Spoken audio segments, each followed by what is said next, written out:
howlad noogu yimid madaxweynaha dowlad goboleedka Jubbaland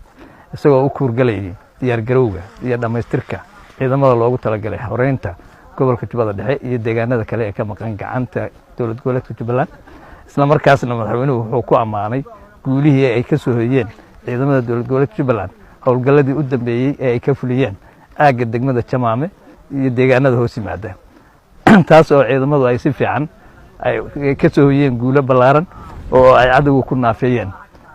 isla markaana wuxuu ka mahad celiyay shaqada adag ee hayaan isla markaana wuxuu kula dardaarmay in ay si xoojiyaan si laba jibaaraan hawsha ay hayaan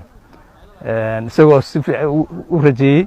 guul wanaagsan inay ka soo hin doonaan hawsha iyo waajibaadka horyaala deegaamada ciidamada ay rabaan inay gaaraan ee loogu talagalay waxa weeye horeynta gobolka Jubbada Dhexe iyo degmada Jamaame iyo degmada Hagar deegaanka dadkaas ku nool waxaan ugu baaqaynaa inaan u soo socono kana dulqaadayna dhibaatada ay ku hayaan kuwa naxariislayaasha al-shabaab